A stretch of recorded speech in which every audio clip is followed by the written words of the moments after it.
Hi, this is Marilyn Woodruff with At Knits and Designs, and I'm here today to walk you through a few stitches into the Western Stars shawl.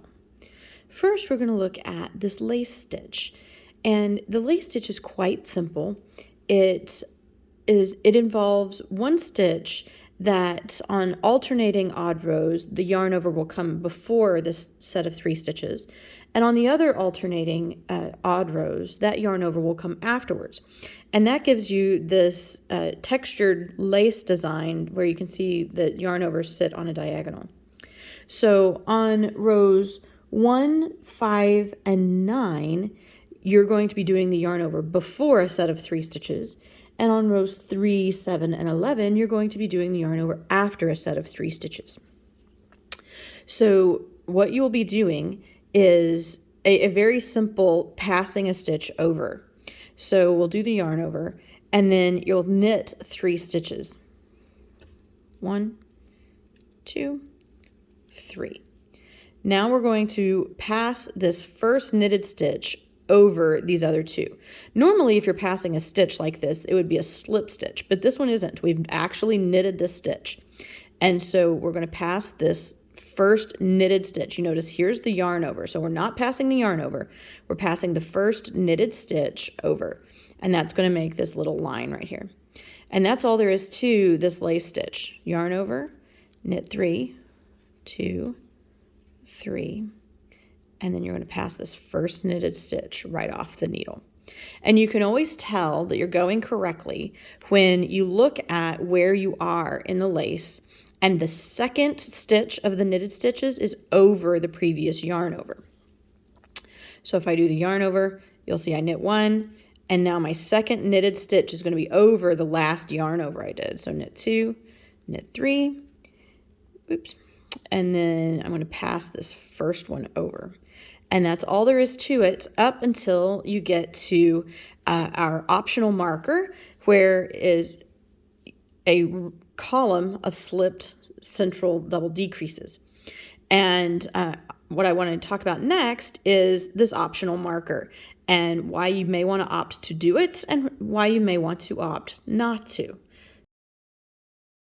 I've made it to 2 before my marker, and the way this pattern works is this elongated slipped stitch is going up the entire central spine of this shawl. And it will always be a CDD stitch when you're on the right side, and it'll always be a slipped stitch with yarn in front on the wrong side. So what we're going to do here is, if you choose to use the optional marker, which I would recommend when you're starting the shawl to choose to use this marker. But then once you have established these slip stitches, it's pretty obvious where they are. And so you don't necessarily need this marker. And the biggest reason that I say you may not want to use the marker is it can get a little bit fiddly because it actually sits right in the middle of the CDD stitch that we're going to be doing. So what a central double decrease does is it decreases away 2 stitches, one on either side of a central stitch, hence the name, and so it doesn't lean left or right like most other decreases do. So to work this with this optional marker in, you're going to go into the left of the second stitch, or the stitch right before the marker, and you're going to slip these 2 off knitwise, as if you're knitting them together, but you're not going to knit them together. And then you're going to remove this marker, and now you're going to knit 1 stitch,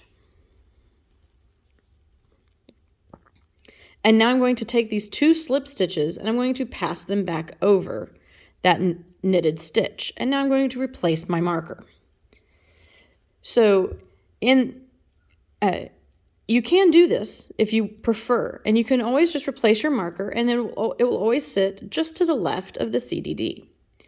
But if you prefer, like me, to get a little bit more speed on it, and you aren't really interested in having to remove and replace that marker every stitch, then you can always just look for this line as your marker point. And just know when it says 2 before marker, this line is just before your marker.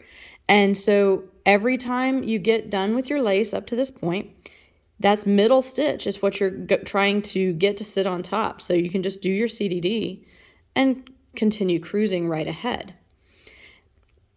And then you're going to knit across. And then when you come to this stitch on the back side, if you don't have the marker, it's still easily recognizable. Let me knit just a couple more here so that my garter stitch shows up. And so when I'm coming back, let's say I'm coming back on the next row, and I'm knitting back, and I have all my garter stitch. Well, which one of these stitches is the stitch that is the slip stitch? Well, you can always tell that it's this one because it has two loops on it. You can see a regular garter stitch just has one loop, and you're going to be knit, knit, knit, knit, and then you're going to get to this stitch, and you can tell right away this is where your marker would sit, and so this is the first stitch that you would slip. And then you're going to purl through the lace. So if you don't want to carry that optional marker, then it's very easy, once you've established this, that you can go knit across here, and then you can see right there, I've got, oops, get my camera in focus. Right here, I've got 2 loops on just where I did my CDD underneath. Therefore, that's the one that I'm going to just slip with my yarn in front, and then I'm going to purl to the end across my lace.